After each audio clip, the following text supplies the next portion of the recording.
Bagong Miss Universe crown, gawang Pinoy, bida ang South Sea Pearls ng Palawan. Kung bago ka lang sa channel na ito, huwag kalimutang mag-like, share, comment, and subscribe. At huwag kalimutang pindutin ang notification bell icon para maging updated ka sa bawat upload nating video. Nakaka-proud talagang maging Pinoy. Paado man naman kasi, kahit sa Miss Universe ay gumagawa tayo ng kasaysayan na kung saan ang bagong corona nito ay gawa mismo sa ating bansa, ang Lumiere de Infinity o Light of Infinity. Crown na isang obra ng mga Pilipinong manggagawa na pinalamutian ng bihirang South Sea Pearls mula sa karagatan ng Palawan. Ang unveiling ng ika-30th na corona ng pageant ay ginanap sa Mexico noong November 14, oras sa Pilipinas. Ang bagong headpiece naman ay gawa ng Jewel Mer, ang luxury jewel brand mula sa Pilipinas sa kilala sa buong mundo. Ginamit nila dyan ang cultured South Sea Pearls na kung saan ang golden hoe nito ay rarest in the world. Ang farming process ng mga perlas ay umaabot ng 4 hanggang 5 taon na may 377 steps upang masustain ang pagproduce nito. Ang nasabing brand ay gumawa ng La Marine Majesty or Sea of Majesty crown na ginamit sa Miss Universe Philippines mula pa noong 2022. Para sa kaalaman ng marami, ang Miss Universe ang may pinakamaraming disenyo ng corona sa anumang international pageant. Ang sumunod dyan ay ang Miss World na kung saan ang huli nitong corona ay binandera noon pang 1972 dahil sa Lumiere de Infinity. 3 sa 4 sa kasalukuyang corona ng major international pageant ay gawa sa Southeast Asia. Bukod sa Miss Universe, ang Miss International at Miss Earth crowns ay parehong mula sa Vietnam at may mga perlas din. Kung mapapansin nyo rin, ibang-iba ang corona ang sinuot ng mga Pinay Miss Universe winners. Si Gloria Diaz ay may Sarah Coventry crown noong 1969. Ang Chandelier crown naman ay sinuot kay Margie Moran noong 1973. Si Pia Wurtzbach naman ay DIC crown noong 2015 na inspirasyon ng skyline ng New York City. At si Miss Catriona Gray noong 2018 ay may Mikimoto crown na may Phoenix Rising design na binubuo ng 500 diamante at 120 pearls sa South Sea at Kakuya. Kanino kaya mapupunta ang bagong Lumiere de Infinity crown? Alamin ang tatangaling big winner sa Coronation Night ng Miss Universe competition sa Mexico sa darating na November 17, oras sa Pilipinas. At sa kabilang banda naman, Chelsea manalo sa closed door interview ng Miss U. Enjoy ang laban habang papalapit ang pinakaabangang Grand Coronation Night ng Miss Universe 2024. Mas lalo pang nagiging palaban ang beat ng Pilipinas na si Chelsea Manalo. In fairness, marami ang nagsasabi na malakas ang laban ng dalaga sa final nights.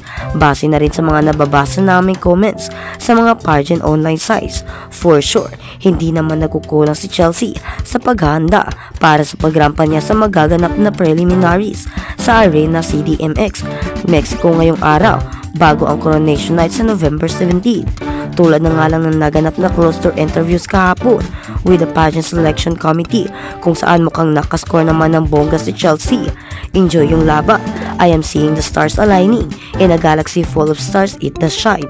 Pero yung pinakamaliit na star, that is the star that will shine the most. Ang pahayag pa ng beauty queen sa ulat ng ABS-CBN. Kung may strategy man daw na gagawin ang dalaga para sa Judgment Day, to have a little bit more rest, to be more myself. I think kasi kung enjoy ka lang, happy ka naman, magre-reflect naman yung finals. Patuloy pa niyang pahayag sa naturang panayam hinggil sa tuloy-tuloy na activities nila sa Miss Universe 2024. 2 weeks na. And I have been so happy, so excited every single day. The moment that I got in here, we have been doing so many activities like photo shoots, fittings. We also had rehearsals. This day it came to the right time to do the closed door interviews. For the preliminaries, sobrang exciting. Dagdag pa niya, mga tinanong nila sa akin, more on personal questions about who you are. They want to know your personality more than having that crown. I think it's more than enough for them to know the power we have as Filipino women to finally win the next Miss Universe crown. Sobrang happy ko doon sa closed door interview because they finally know now my personality, my character, and what my intentions are beyond the crown, say pa ni Chelsea Manalo. Sa kabilang banda, ipinakilala ng Filipino show designer na si Jojo Bragis ang takong na inspirasyon ni Chelsea Manalo. Sa Instagram noong Miyerkules, inihayag ng Filipino show designer ang kanyang likas sa isang Paris ng Oping 2 metallic silver hells na tinatawag na Chelsea. Ginawa ng kamay at dinisenyo at nababanat ng mga underdog. Ang pares ng Chelsea ay naglalaman ng diwa ng mga lumalaban sa mga pagsubok sa kanilang hangarin na kadakilaan.